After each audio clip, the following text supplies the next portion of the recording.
A mountain man rescued a pregnant Mustang from slaughter, and what happened next left everyone in tears. It begins in a dusty stockyard, with a hammer raised to kill an innocent horse. One man steps forward, giving up the last thing he owns to save her, but what seems like a simple act of mercy hides a deeper truth, because this isn't just any Mustang. She carries a sacred full one that could mean survival for a broken people.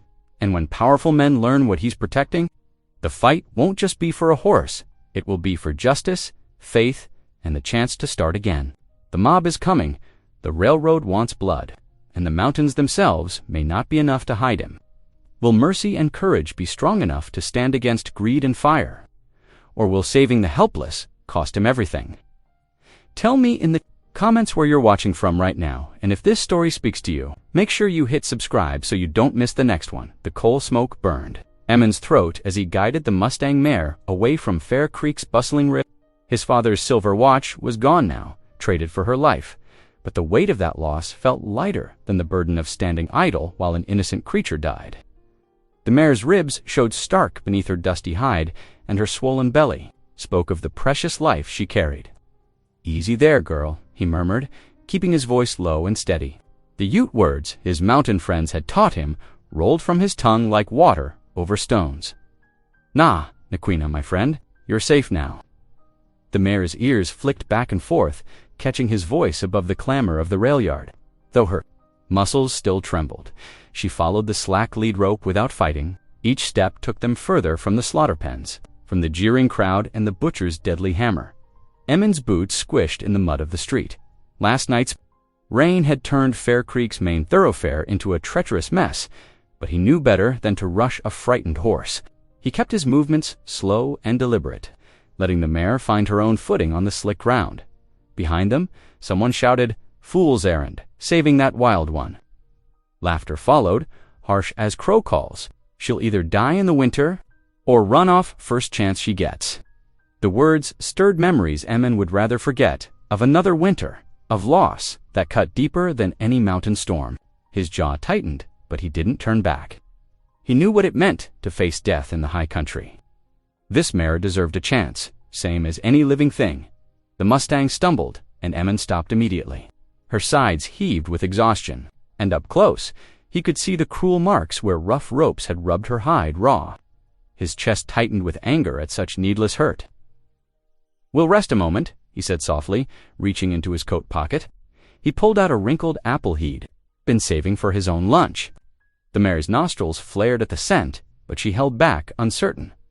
Emmon didn't push. He simply held the apple flat on his palm, waiting. Time stretched like pulled taffy as they stood there in the mud, the lonely mountain man and the wild mare, each wounded in their own way, each wary of trust. Finally, hunger won out. The mare stretched her neck forward, lips gentle as she took the apple. As she chewed, Emmon noticed the proud arch of her neck, the intelligence in her dark eyes. Despite her sorry condition, she carried herself like a queen. This was no broken down nag, but a creature of the wild places like himself. "Reckon we both know what it's like being backed into a corner," he said quietly. The mare's ears pricked forward at his voice, but sometimes help comes from unexpected places. He thought of the Ute family who'd found him half frozen in the mountains 3 winters back, who'd shared their food and shelter without question. The mare finished the apple and nudged his empty palm. "Looking for more?" A ghost of a smile crossed Emmon's weathered face. "That's all for now, but I've got grain at my cabin and good grass in the meadow below. Just got to make it there." He studied the heavy clouds gathering over the mountains. The air had the sharp bite that meant snow wasn't far off. His line shack was a good 4 hours' ride up into the hills, and he hadn't gotten any of the supplies he'd come to town for. But the mare's condition worried him more than his own needs. She needed shelter and rest before the weather turned.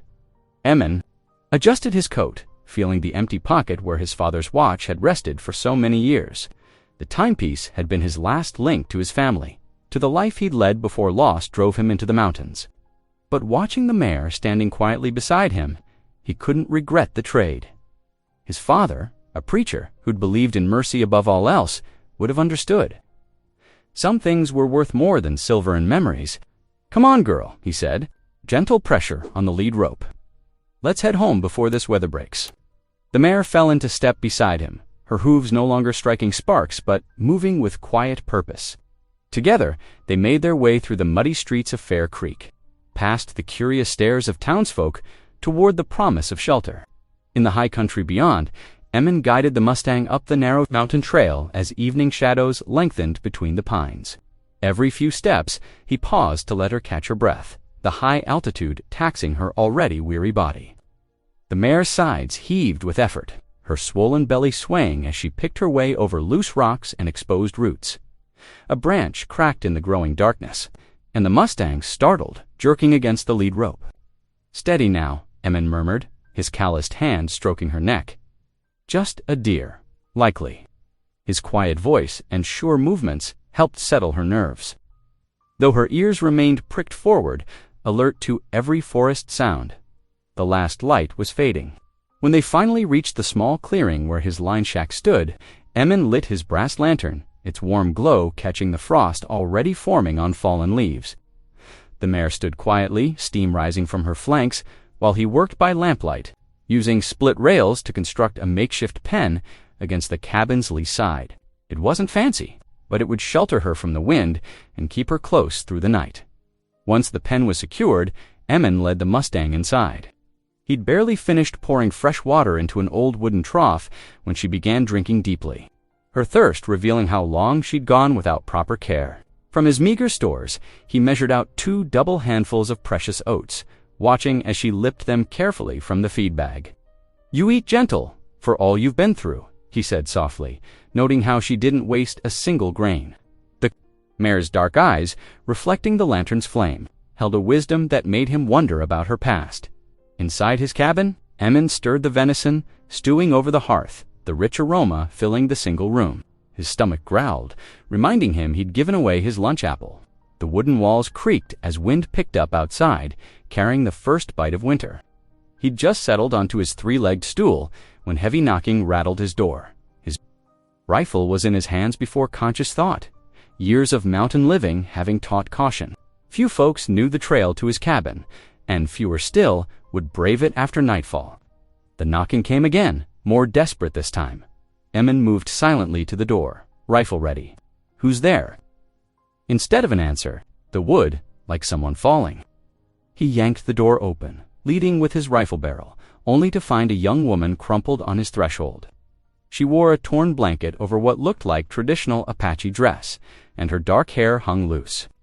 Around her shoulders, "Please," she gasped, trying to push herself up on trembling arms. The mare, Emin, propped his rifle against the wall and helped her inside. She stumbled, favoring her right leg, and he could feel her shivering through the blanket. Once she was settled on his only chair near the fire, he offered her a cup of water. "I'm called Claudine," she said after drinking, her voice gaining strength. Her eyes never left his face as she spoke, carrying both wariness and desperate hope. "That mare you took from Fair Creek, she's not just any horse. She's the lead mare of our sacred herd, stolen from our lands 3 moons past." Iman sat back on his stool, understanding dawning. He'd heard whispers of the Apaches' horse herds, how they considered certain bloodlines touched by the divine. "The butcher didn't mention he wouldn't know," Claudine interrupted, her hands clenching in the folds of her blanket. "The thieves who took her likely sold her several times over. But I've been tracking her since she was stolen, following rumors and trails gone cold." She leaned forward, firelight casting shadows across her face. "The foal she carries, it was, prophesied in our visions. A sign of renewal for my people, born when we need hope most. Her voice broke slightly. "If that foal dies, it will break more than just the sacred bloodline. It will break my people's spirit. We've lost so much already, our lands, our way of life." All odds, Emin stared into the fire, feeling the weight of responsibility settle across his shoulders. He'd acted on impulse that morning, unable to watch an innocent creature die. Now he realized his simple act of mercy had entangled him in something far larger than himself. The mare's soft nickering drifted through the cabin walls.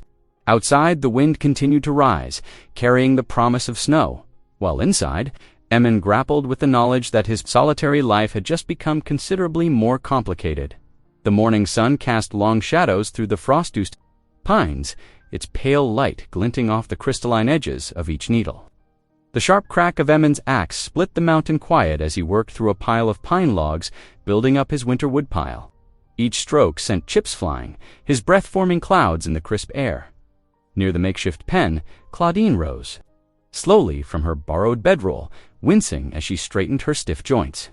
The night's chill had settled deep in her bones, but she moved with determined grace toward the mare. "Good morning, grandmother," Claudine whispered in Apache, using the term of respect for the elderly mare.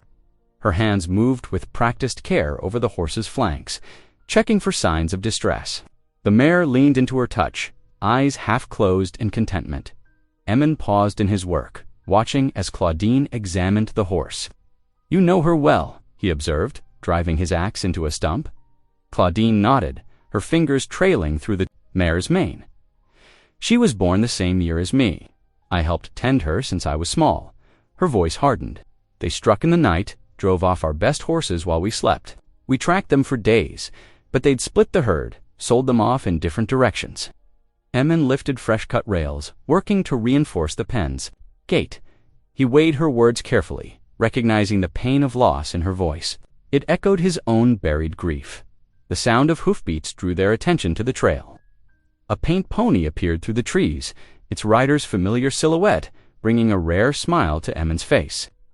Henry, the Ute scout, dismounted with fluid grace, a string of fresh venison hanging from his saddle. "Thought you might need provisions," Henry said, clasping Emin's offered hand. And sharp eyes took in the mare, Claudine, and the reinforced pen. "And maybe some news." They gathered near the cabin's wall while Henry secured his horse.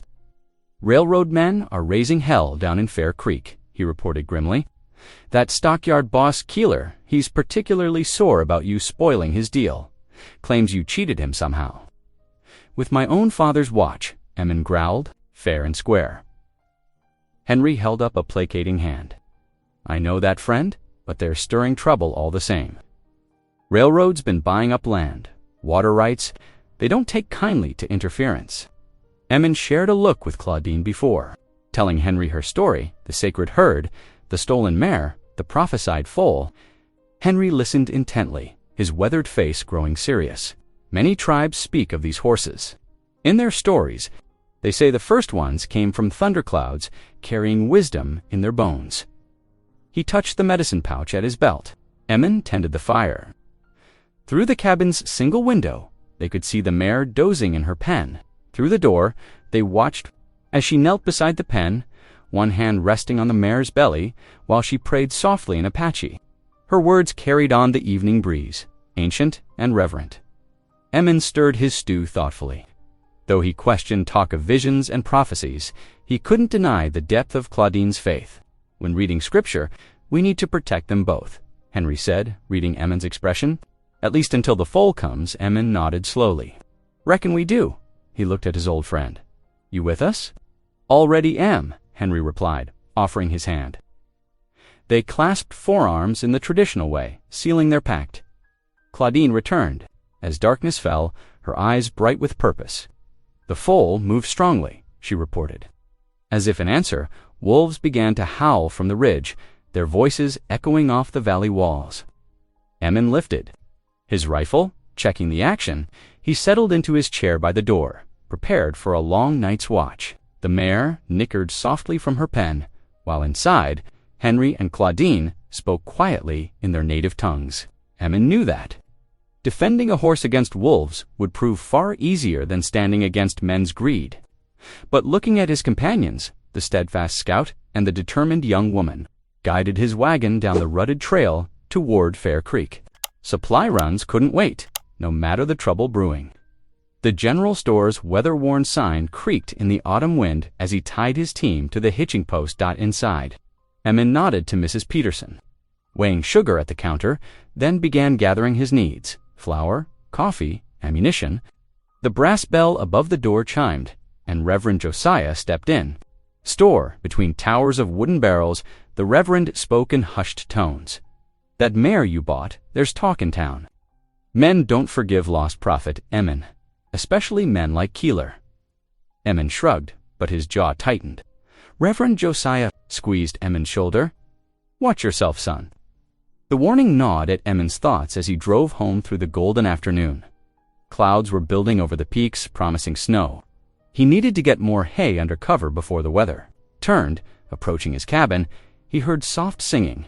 Inside, he found Claudine, seated by the window, mending her torn dress.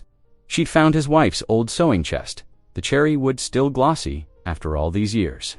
Sarah's thimble glinted on Claudine's finger as she drew the needle through worn fabric. The sight stopped him cold. Grief rose like a wave, Sarah singing as she sewed her belly round with their child before the blizzard took them both.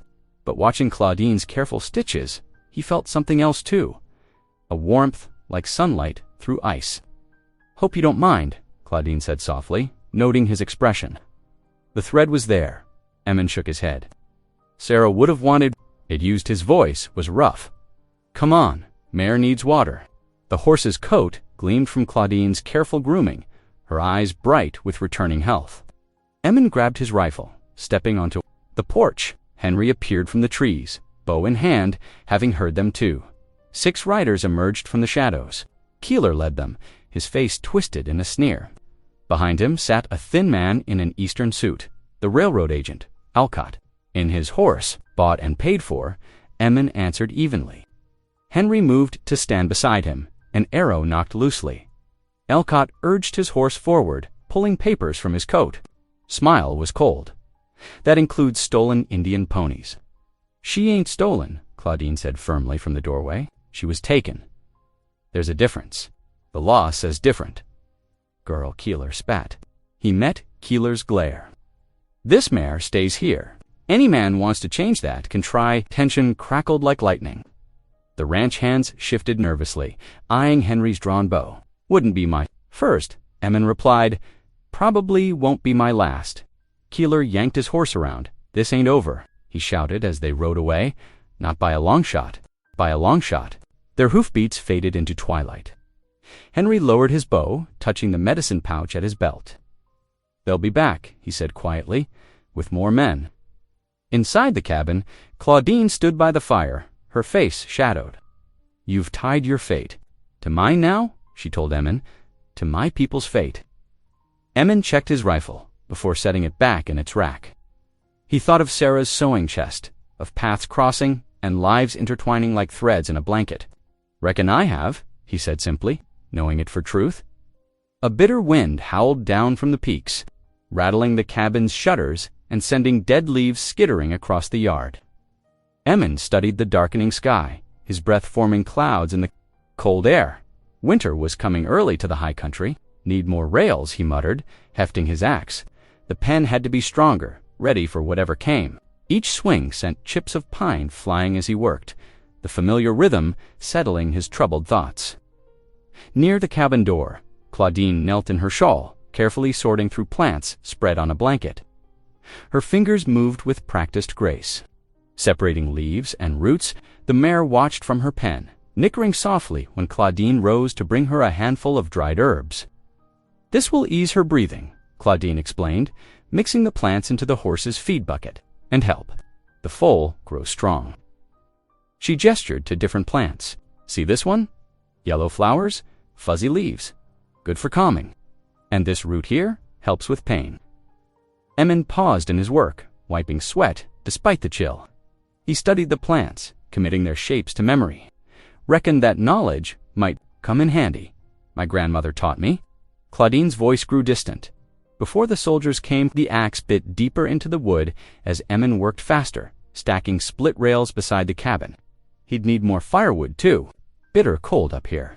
The work kept his hands busy while his mind churned with worries. As dusk approached, they retreated inside. Claudine stirred a pot of bean soup hanging over the hearth while Emin cleaned his rifle. The familiar tasks filled the cabin with comfortable silence, broken only by the crack and pop of burning pine logs. Over their simple supper, Claudine's spoon paused halfway to her mouth. That watch you traded, she said softly. It meant something to you. Emin stared into his bowl, the memory of cool silver in his palm. His father's initials, worn smooth by years of handling, made his chest tight. It was my PA's, he said finally. Only thing I had left of him or Sarah. Sarah, my wife. The words came slowly, like ice breaking. Lost them both. Sarah and our unborn child. Blizzard caught them on the pass, heading to her sister's. He drew a ragged breath. 3 years passed now. Claudine was quiet for a long moment. My family scattered like leaves in wind, she said. Finally, soldiers drove us from our valleys onto dead land. No water, no game. My brothers went north to fight. Mother died of fever. I never learned where my father went. Her eyes met his. Sometimes I dream of them still. Emmon nodded, understanding. The weight of those dreams. The silence between them felt different now, as if sharing their griefs had built a bridge neither had expected. Dawn brought Henry on his paint pony, frost glinting on his buckskin jacket. His usually cheerful face was grim as he dismounted. Rubble? Brewing down below, he reported, warming his hands at the fire. That railroad man, Alcott, he's been talking. Calling you a traitor, Emmon, says you're siding with savages against honest townfolk. His lip curled at the word. They're holding a meeting tomorrow. Getting folks riled up, Emmon's hand went to his rifle. Let them come. No. Claudine's voice was sharp. Guns cannot win this fight. What was taken by force must be restored by justice, or the taking will never end. Justice? Emmon's laugh was bitter. Ain't much of that to spare out here. Then we must make our own, she said firmly. With truth, not bullets. Henry nodded slowly. She speaks wisdom, my friend. Violence will only prove Alcott right in their eyes. Emmon grudgingly set the rifle aside, but his shoulders remained tense. They spent the day preparing, stacking more firewood, reinforcing the pen, gathering water from the creek. Each task felt heavy with purpose now, a defense against whatever tomorrow might bring. As night fell, they settled into uneasy rest. Emmon took the first watch, studying the valley below through his cabin window. Smoke rose straight from their chimney. In the still air, a clear signal to anyone watching. He thought of Sarah again, of his father's watch, of all the things a man could lose. But when he glanced at Claudine, sleeping peacefully near the hearth, the mare safe in her pen outside, he felt something unfamiliar stir in his chest. Something like hope. The bitter wind kept howling, but inside the cabin, embers glowed warm and steady. Holding the darkness at bay, morning brought a thin layer of frost coating the grass around the cabin. The crunch of hoofbeats announced Reverend Josiah's arrival, his mare's breath steaming in the cold air. He dismounted stiffly, carrying a cloth-wrapped bundle. Sarah's recipe, he said, presenting a fresh loaf of bread to Emmon. My wife bakes. It's special. The rich, yeasty smell filled the cabin as they stepped inside where Claudine was brewing coffee. The Reverend settled into a chair by the hearth, his weathered face drawn with concern. Steam rose from the cup Claudine offered him, and he wrapped his hands around it gratefully. His eyes darted between them before settling on Emmon. What you did at the stockyard, he began slowly, showing mercy to that mare. It speaks to your character, Emmon, reminds me of your father's heart. He paused, taking a careful sip. But this situation, it's growing dangerous. Emmon leaned against the rough-hewn doorframe, arms crossed. Ain't asking anyone else to take sides. The town listens to the railroad's purse, Reverend Josiah said quietly. Their money builds churches, schools, brings progress, they say. Standing against them could cost you everything. Your cabin, your freedom, maybe worse. The mare is not theirs to take. Claudine's voice cut through the tension. She stood straight, her dark eyes flashing. She carries our future, our inheritance. The foal she bears is sacred to my people, not a thing to be bought and sold like railroad ties. The Reverend studied her for a long moment, then nodded slowly. I hear truth in your words, child, but truth doesn't always sway men's hearts when gold fills their pockets. He rose with a heavy sigh, placing his cup on the table. At the door, he turned back. I'll pray for you all. These times need wisdom more than weapons. After he left, Emmon and Henry rode out to a high meadow to gather hay for the mare. The grass there grew thick and sweet, protected from early frosts by the surrounding rocks. They worked in comfortable silence, using scythes to cut the tall grass. Still think you're crazy, Henry said finally, wiping his brow. But it's good crazy. Emmon grunted, binding another bundle of hay. The work kept his hands busy while his mind churned over the Reverend's warnings. The sun was low when they returned, horses laden with hay. The first sign something was wrong was the mare's nervous whinnying. Then they heard rough laughter. 3 men surrounded Claudine in the yard. Their horses stood nearby, and the smell of whiskey carried on the wind. The stockyard boss's men, drunk and looking for trouble. "Come on, Indian girl," one slurred, reaching for her arm. "Boss just wants his property back." Emmon's vision went red. He was off his horse before conscious thought, crossing the yard in long strides. His fist connected with the nearest man's jaw, sending him sprawling. The second man rushed him with a roar. Emmon ducked the wild swing and drove his shoulder into the man's middle, both of them crashing into the dirt. The third drew back his boot to kick, but Henry's war whoop froze him in place. The Ute scout sat his horse with rifle-raised eyes, hard as flint. "Next man moves, feeds the crows," Henry said coldly. The drunks stumbled to their feet, helping their stunned companion. They mounted clumsily and rode off, shouting curses that echoed through the trees. "Are you hurt?" Emmon asked Claudine, his hands gentle on her shoulders. She shook her head, though her hands trembled slightly. "Thank you, both of you." Then her expression grew stern. But violence breeds violence. Emmon, like ripples in a pond, it spreads and returns.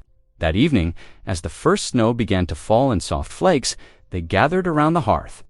Henry had ridden home, promising to return tomorrow. Emmon noticed Claudine shivering slightly in her worn shawl. Torn during the scuffle, without a word, he retrieved his wife's old sewing box. His large fingers fumbled with the delicate needle, but he persisted, carefully stitching the tear. The familiar motion brought memories of watching Sarah sew by lamplight, her hands quick and sure. You surprise me, Emmon Boone," Claudine said. Softly he looked up to find her smiling. Really smiling, for the first time since she'd arrived. Something warm bloomed in his chest, like spring thaw after a long winter. "Reckon we all got hidden talents," he muttered, returning to his stitching as snowflakes danced past the window. Heavy snow blanketed the mountain slopes, transforming the landscape into a pristine white expanse. Drifts piled high against the cabin walls and icicles hung like crystal daggers from the eaves. The weather had cut off easy travel to town, leaving Emmon, Claudine, and Henry to establish their own quiet rhythms in the isolated cabin. Each morning began before dawn. Emmon's boots crunched through fresh snow as he made his way to the creek, breaking through inches of ice to haul water. The frozen rope burned his calloused hands, but he barely noticed any more. Back at the cabin, smoke curled from the chimney where Claudine already had coffee brewing. Henry spent most days with them now, his tracking skills essential for finding game in the deep snow. In the evenings, they gathered around the hearth, mending tack and checking supplies, while the mare's steady breathing filled the comfortable silence. The pregnant Mustang grew heavier with each passing day. Claudine watched her carefully, mixing herbs and checking her condition.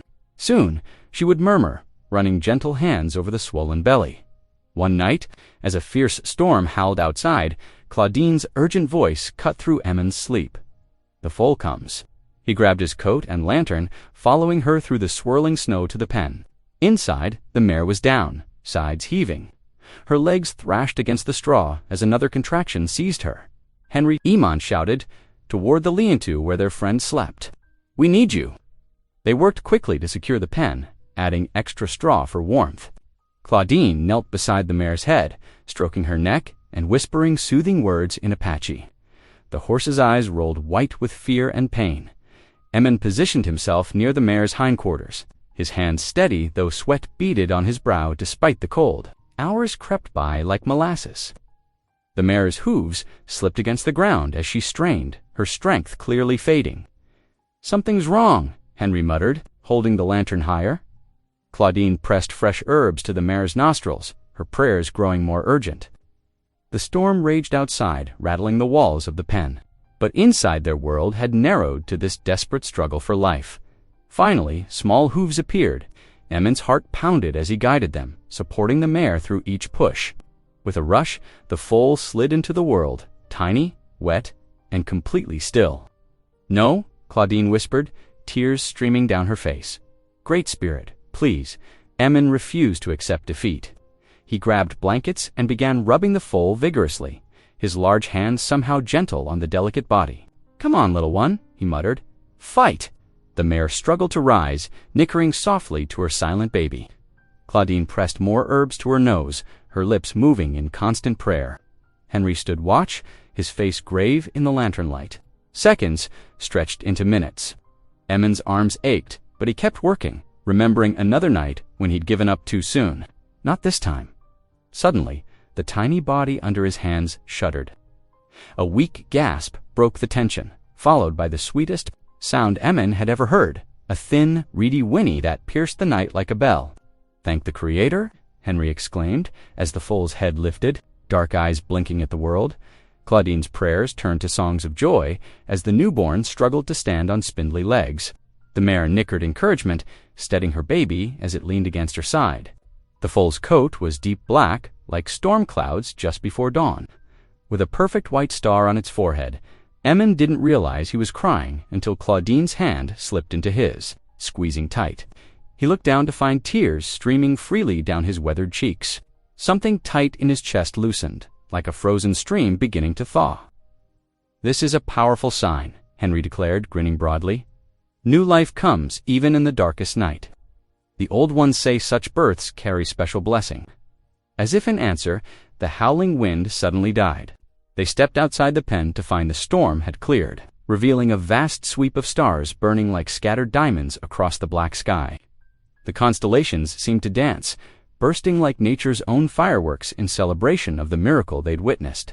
The foal's weak nickering drew them back inside, where new life was taking its first uncertain steps into the world.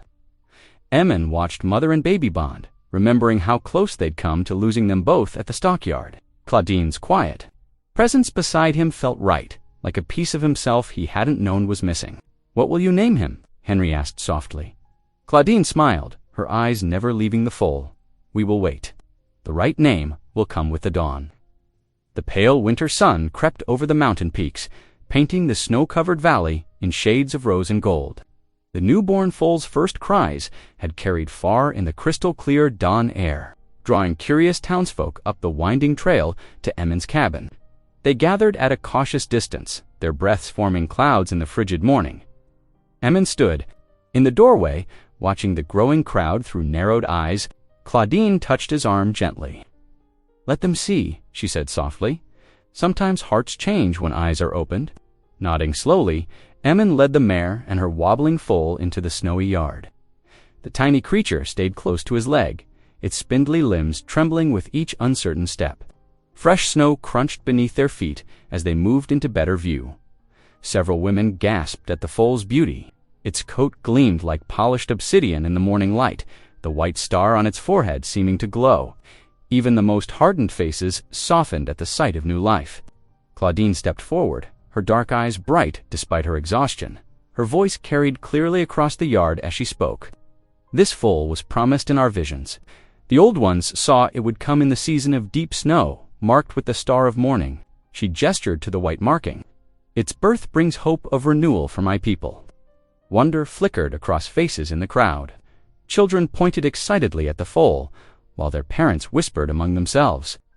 Reverend Josiah stood near, the front, his weathered features showing deep emotion as he watched the wobbly creature nuzzle its mother. "The Lord works in mysterious ways," the preacher murmured, removing his hat. "Perhaps we should." The crack of a rifle shot split the air. The mare startled, shielding her foal as the railroad agent, Mr. Alcott, rode up on his bay gelding. His fancy coat was dusted with snow, and his face was twisted with triumph as he waved a sheaf of papers. "That's enough of this savage nonsense," he announced, his voice cutting through the morning stillness. "The town council met yesterday.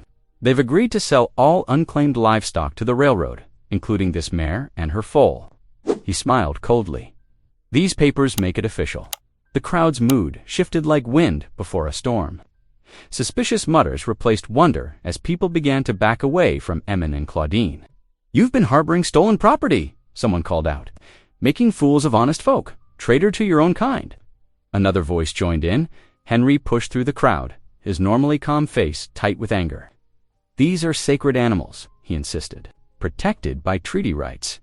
"You cannot. Treaties." Alcott sneered. "This is about progress, about bringing civilization to the frontier. We won't let superstition and sentiment stand in the way of the railroad." More shouts erupted. The mob pressed closer, their faces twisted with anger and fear. Emin moved to shield Claudine in the foal, his hands clenched into fists. "The law is clear," Alcott proclaimed. "Either surrender the animals willingly, or we'll take them by force." He patted the rifle in his saddle holster meaningfully. "Get inside," Emin muttered to Claudine. She hesitated, then quickly led the mare and foal back toward the cabin.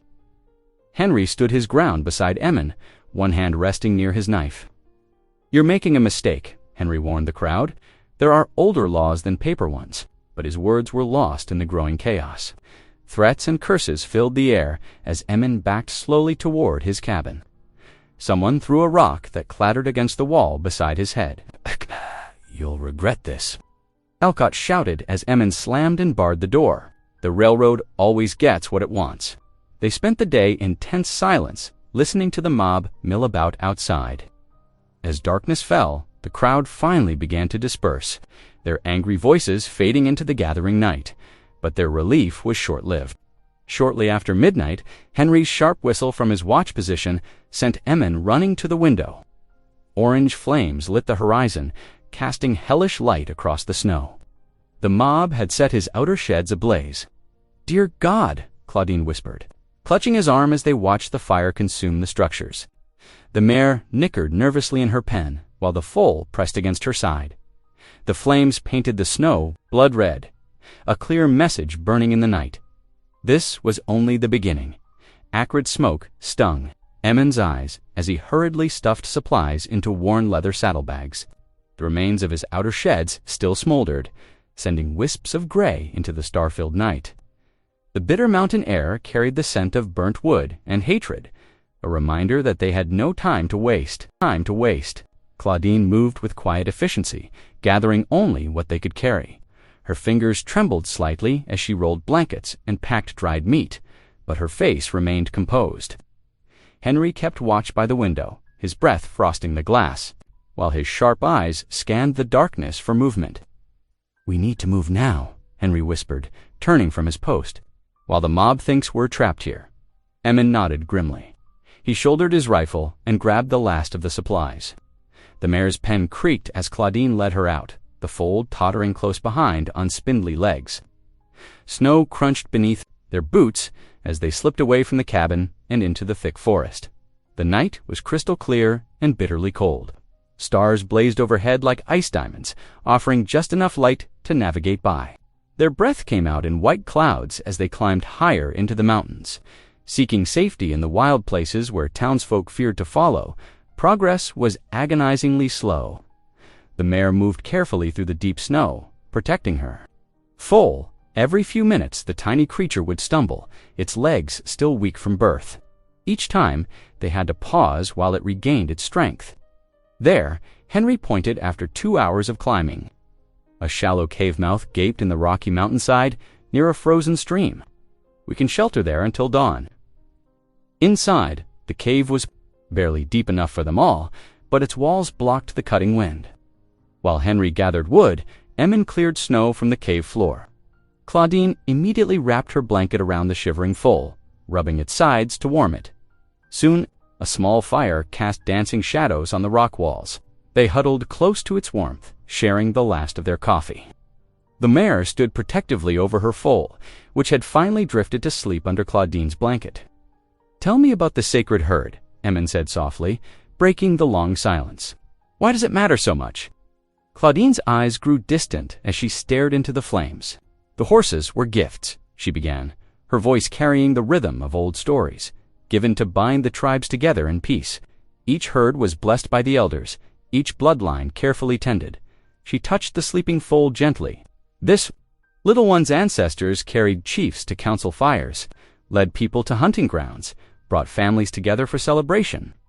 She looked at Emin then, her dark eyes reflecting firelight. "When the soldiers came, they scattered our people, like leaves in wind. But the herds remained a thread connecting us. Each foal-born is hope that we will gather again." Emin poked the fire with a stick, watching sparks spiral up toward the cave roof. The flames reminded him of another night, years ago, when his own family had huddled against winter's fury. His throat tightened. "I know about losing family," he said roughly. "My wife Sarah, our little girl, caught in a blizzard while I was checking trap lines. By the time I found them," he swallowed hard. "Been alone ever since." Claudine's hand found his in the darkness, her touch gentle but strong. "Perhaps you were meant to find this mare, save this foal, for more than just yourself," she said softly. "The old ones say, 'No life walks alone. All paths cross for a purpose.'" Outside the cave mouth, snow began to fall silently, thick flakes erasing their tracks in the darkness. The mare nickered softly to her foal, a sound of comfort in the wild night. As false dawn began to pale the eastern sky, Henry rose and checked his rifle. "I'll scout back to Wardtown," he said quietly. "See what the mob plans next. Stay hidden until I return." Emin nodded, though worry creased his brow. "Be careful, friend." They watched Henry disappear into the gray morning, leaving them alone with only the sleeping foal and its watchful mother. The snow continued to fall, sealing them away from the world below. While the fire burned low and morning crept slowly across the mountains, Claudine pulled her shawl tighter and added wood to the flames. In the growing light, Emin saw not just wariness in her face, but determination that matched his own. Whatever came next, they would face it together. The cave grew colder as the days stretched on without Henry. Emin and Claudine fell into a simple rhythm of survival. Their world narrowed to the small space that sheltered them from winter's bite. Each morning they gathered snow in Emin's battered coffee pot, melting it over their carefully rationed fire for drinking water. Claudine ventured out daily, returning with arms full of pine bark and winter roots she dug from beneath the snow. The mare accepted these meager offerings gratefully, though her ribs showed clearly beneath her shaggy winter coat. Their own meals consisted of small portions of venison, jerky, made to last as long as possible. The foal grew stronger despite the harsh conditions. Its spindly legs gained sureness, and it pranced around the cave entrance whenever the snow lightened enough to let sunshine through. During the long nights, Claudine's voice would rise in soft Apache lullabies, the ancient melodies soothing both the young horse and its mother. On their fourth night alone, as Emin fed the last logs into their dwindling fire, Claudine's voice broke the usual quiet. "Why do you still believe?" she asked, watching him through the flames. "After losing your family, your home, how do you keep faith?" Emin's hands stilled on the firewood. The question stirred something deep within him, something he'd buried beneath years of solitude. "Truth is," he said slowly, "I ain't sure I do most days." He settled back against the cave wall, his voice rough with memory. "Used to hear my PA preach about God's plan, about trust and hope. After Sarah and little Mary, he swallowed hard. Seemed like empty words. The fire crackled between them as he gathered his thoughts. But listening to your prayers these past days, watching you with the mare and foal, reminds me of something I thought was gone." He met her eyes across the flames. "Maybe faith ain't about understanding. Maybe it's just about keeping on, doing what's right even when it hurts." Claudine nodded slowly, understanding in her dark eyes. "My grandmother said faith is like breath, sometimes shallow, sometimes deep, but always there as long as we live." The mare nickered softly in the darkness, as if adding her own wisdom to their words. Days passed in this fashion until on a clear morning, Henry's familiar whistle echoed up the mountainside. Emin hurried out to meet him, rifle ready in case their friend wasn't alone. But Henry rode up solitary, his paint pony's sides heaving from hard travel. The railroad agents gathering men, Henry reported grimly once they were all inside the cave. Armed men, not just angry townsfolk. He means to take the mare by force.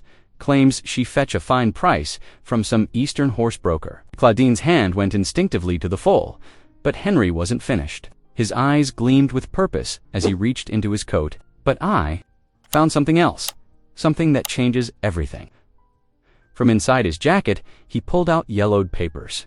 Carefully folded and tied with faded ribbon, these were locked in the church record's chest. Reverend Josiah's predecessor kept everything. He spread the documents on a flat rock near the fire. "It's a treaty from 15 years back, signed by territorial governors and tribal leaders both. Lists the sacred herds by marking and bloodline. recognizes them as tribal property. Emin's hands shook slightly as he gripped the precious parchment, reading the careful script by firelight. "This proves the mare belongs to your people," he said to Claudine, hope roughening his voice. "By law, not just by right." "Paper bullets," Henry said with a slight smile. "Better than lead ones." Claudine traced the tribal symbols marked along the treaty's edge. "My grandfather's sign is here," she whispered. "He helped make this peace." They huddled around the fire, planning their next move. The treaty gave them a weapon, but wielding it meant facing the town openly. As night fell, their decision crystallized. They would return at dawn, documents in hand. To confront the railroad agent and claim justice in the light of day, Emin checked his rifle one last time before settling down to sleep. Beside him, Claudine hummed softly to the drowsing foal, her voice carrying peace despite the tension in her shoulders. The mare stood guard near the cave mouth, her outline sharp against the starlit snow. Tomorrow would test their courage, but tonight they had hope, fragile as new frost, but just as real. Dawn was still hours away, but their path lay clear before them. They would meet whatever came with faith in each other and truth as their shield. The eastern sky blushed with the first light of dawn as Emin, Claudine, and Henry began their descent from the mountain sanctuary. Fresh snow crunched beneath horse hooves and boots, the sound sharp in the crystal-clear morning air. The foal stayed close to its mother's side, steam rising from their nostrils in the bitter cold. Emin's jaw tightened as Fair Creek's buildings came into view through the scattered pines. Smoke rose from chimneys in thin gray columns, and the distant clang of the smithy's hammer echoed up the slope. His fingers brushed the treaty papers tucked safely inside his coat, their presence both a comfort and a burden. Claudine walked beside the young foal, one hand resting on its woolly neck. Her lips moved in constant whispers, speaking words of courage and strength in her native tongue. The small horse responded to her voice, prancing forward despite its obvious fatigue from the journey. Henry rode slightly ahead on his paint pony, scanning the trail with watchful eyes. His rifle lay ready across his saddle, though they all prayed it wouldn't be needed. The morning light caught the frost in his dark hair, making it gleam like silver threads as they approached the outskirts of town. Voices carried up to them. On the wind, a crowd had already gathered in the muddy street before the general store, drawn by the railroad agents shouting. Mr. Alcott stood on the store's wooden steps, his fancy coat stark against the weathered boards as he gestured. Dramatically, these outlaws have stolen valuable railroad property. His voice boomed across the street. That mare and foal represent progress, represent business. And this man? He jabbed a finger toward the approaching group. This traitor Boone harbors thieves and savages against the town's interests. Townsfolk shifted uneasily, many refusing to meet Emin's steady gaze as he led the mare forward. Women pulled children closer, and men fingered their gun belts, but no one moved to stop them. The mare's hooves clipped quietly on the frozen ground. As they approached the center of town, Claudine held her head high, though her shoulders tensed at the hostile stares. The foal pressed against her leg, trembling slightly at the crowd's muttering. Henry dismounted, standing shoulder to shoulder with his friends as they faced the gathered townspeople. Emin drew the treaty papers from his coat, holding them high above his head. The yellowed parchment caught the morning light, its official seals clearly visible. "These documents speak truth stronger than any man's words," he called out. His voice carrying across the suddenly quieter street. Reverend Josiah stepped forward from the crowd, his lined face solemn. "Let me see those papers, Emin," he said, extending his hand. The townspeople watched intently as he carefully unfolded the documents, his eyes moving across the formal script. The preacher cleared his throat and began to read aloud. "This treaty, signed in the year 1863, between the territory of Colorado and the assembled tribal nations, does hereby recognize and protect the sacred herds, marked by bloodline and symbol as shown herein." His voice grew stronger as he continued, detailing the binding agreement that guaranteed tribal rights to these specific horses. A murmur rippled through the crowd as understanding dawned. Several men removed their hats, shame creeping across their features as they realized how close they had come to stealing what was lawfully protected. "Lies!" Mr. Alcott shouted, his face flushing red. "Those papers are forged. This is nothing but a trick too. I found those documents myself," Henry interrupted, stepping forward. They were sealed in the church records, kept safe by the previous minister. Every signature, every seal is genuine. His quiet dignity carried more weight than the agent's blustering. Reverend Josiah nodded slowly, running his fingers over the aged paper. These are authentic friends. I recognize my predecessor's hand in the witness signatures. These treaties are binding and lawful. The railroad agent spluttered, watching his influence slip away as townspeople began to turn from him. Those who had been loudest in condemning Emmon now stared at their boots, unwilling to meet his eyes. Women who had pulled their children away from Claudine now looked at her with something close to admiration for her quiet strength. The law is clear, Reverend Josiah announced, his voice carrying the weight of both legal and moral authority. This mare and her foal belong to Claudine's people by right and treaty. Any man who says different stands against both territorial law and God's justice. Mr. Alcott's face burned crimson as he realized his power over the crowd had evaporated. His fingers clenched and unclenched at his sides. His carefully constructed plans crumbling before the simple power of truth revealed. Mr. Alcott's hand moved with startling speed, drawing a polished revolver from beneath his fine coat. The metallic click of the hammer being pulled back cut through the morning air like ice breaking. "This ain't over," he snarled, his refined manner crumbling as he waved the weapon in wild arcs. "Nobody makes a fool of me or the railroad." Chaos erupted in the street. Women screamed and grabbed their children, dragging them behind wagon wheels and water troughs. Men dove for doorways, their boots scraping against the frozen ground. The mare reared in fright, but Henry caught her lead. Rope, speaking soft words to steady her. Emmon's body moved without thought, stepping in front of Claudine and the trembling foal. He stood straight-backed and tall, though his heart hammered against his ribs. His own rifle was still slung across his back, too far to reach before Alcott could fire. "Put it down," Emmon said, his voice low and steady, despite the fear churning. In his gut, there's been enough wrong done here already. The agent's hand shook, his finger twitching on the trigger. "You ruined everything. I had this town eating from my palm until you and your savage stop."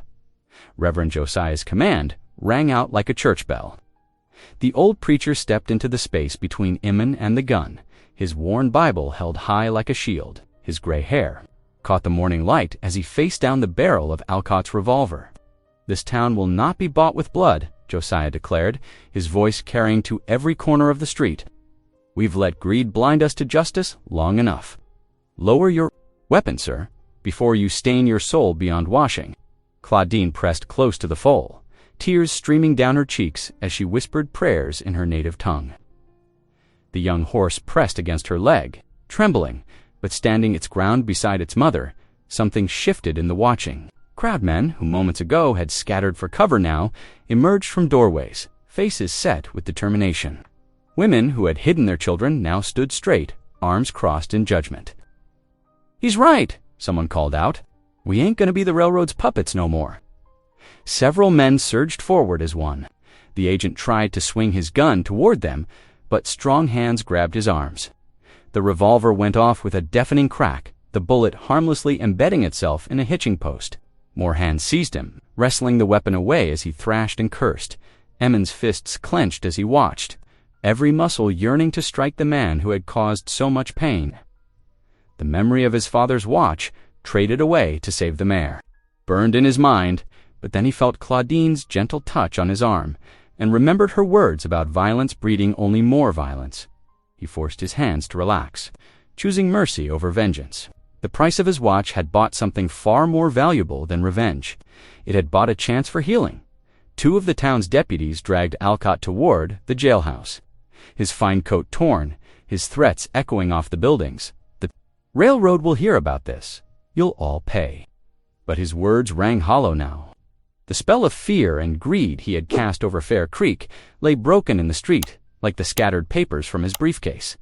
Henry moved to stand beside Emmon and Claudine, his quiet presence a reminder of the friendship that had helped truth prevail. The mare nuzzled her foal, both animals settling as the tension ebbed from the air. Emmon felt the weight of the town's eyes upon him, but the familiar burden of suspicion had transformed into something new. There was respect in those gazes now, and perhaps a touch of shame for how quick they had been to judge. The crowd began to disperse slowly, townspeople drifting away in twos and threes. Some nodded to Emin as they passed, others touched their hats to Claudine. A few stopped to admire the foal, seeing it now not as stolen property but as the miracle it truly was. Soon only Emin, Claudine, Henry, and their four-legged companions remained in the street. The morning sun had risen fully, making the frost sparkle on the boardwalks. Steam rose from the horses' backs in the cold air as they stood quietly together, a small island of peace in the aftermath of conflict. They had won more than just a legal victory. They had shown that justice could prevail without bloodshed, that mercy could overcome greed, and that truth, though often buried, would eventually find its way into the light. The winter wind whistled through pine boughs, but inside, Emmen's rebuilt cabin, warmth and wood smoke kept the cold at bay. What had seemed impossible weeks ago now stood as testament to changed hearts. Townspeople had come together, hauling logs and raising beams to replace what hatred had burned. Fresh-cut timber gleamed in the morning light, and the new roof kept out even the heaviest snow. Yet Emmen found himself spending less time within those solid walls. Most days he traveled the snow-packed trail to where Claudine's people had made their winter camp beyond Thunder Ridge. There, between stands of aspen and sheltering cliffs, a different kind of home took shape. His strong hands joined others in mending the horse corrals, splitting logs for new lodges, and gathering firewood. The work felt right, purposeful. In the growing light of each dawn, he watched the Mustang mare grazing peacefully, her coat growing sleek despite winter's grip. The foal frolicked nearby, already showing the proud bearing of its mother's bloodline. Claudine sat most mornings with the tribe's children, her nimble fingers demonstrating the ancient patterns of weaving. Young ones gathered around her like eager birds, their small hands learning to twist wool and sinew into beauty. Not far away, Emmen found himself surrounded by boys eager to learn the ways of the wild.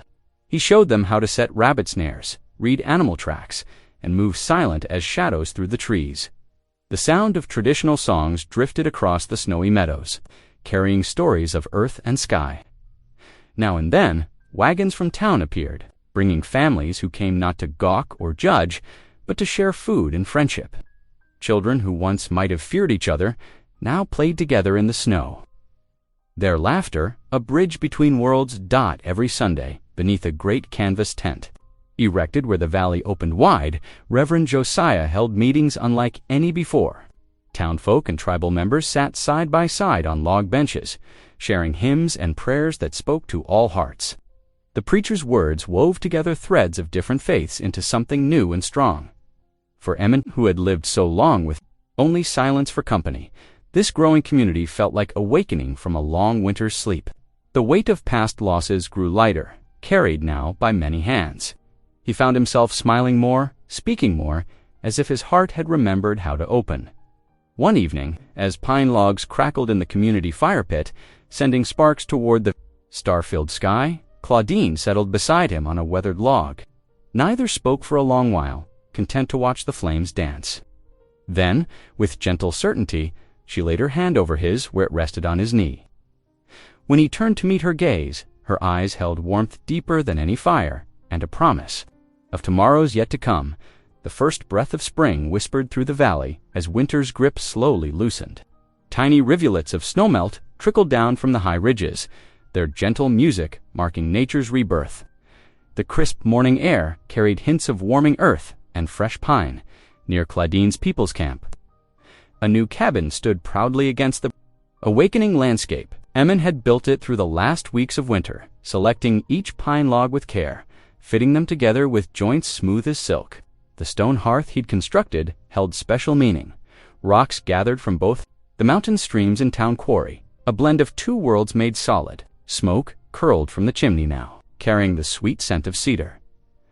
The Mustang mare and her foal grazed in the meadow below, their coats gleaming in the dawn light. The little one had grown strong through winter, its spirit as untamed as the land itself. Its coat shimmered with the same proud bearing as its mother's, marking it truly as part of the sacred bloodline. In the quiet of early morning, Emmen stood in the dew-dampened grass, cradling the foal's head against his chest. The animal's trust moved him deeply. No longer did it shy from human touch. He felt its steady breath, the warmth of life pulsing beneath his weathered hands.